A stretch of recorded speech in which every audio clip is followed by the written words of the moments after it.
incendiaire. Déjà la grange est tout en feu, tourbillon noir, flamme brandie, le toit se fend par le milieu, les souris crient dans l'incendie. On se hèle de bouge en bouge, des malades sortent du lit, collant leur front creux et pâli, aux fenêtres tout à coup rouges. Les toits voisins brûlent en rond, avec des sacs voilant leur tête.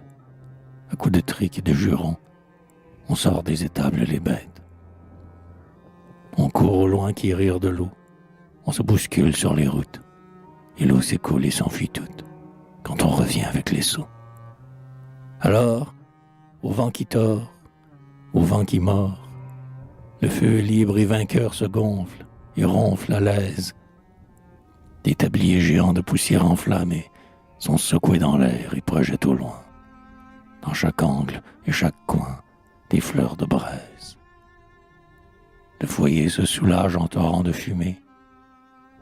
L'aile rapide et le coup droit, de tous côtés les pigeons fuient, autour des nids de leurs petits, grincent, avec des cris d'effroi, les pies.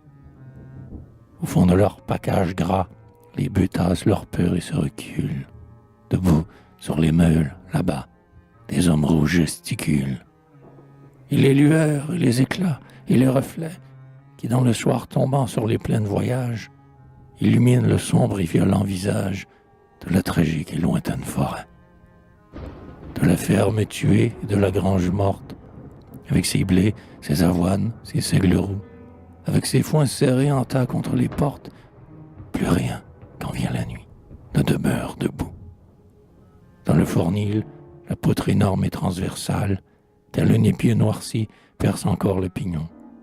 Et la Vierge Marie, au sceptre de laiton, seule demeure intacte au fond de la grande salle.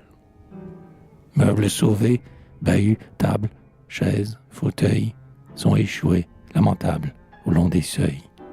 Et près des grands fumiers de la cour encombrée, se carre un lit dont la paillasse est éventrée.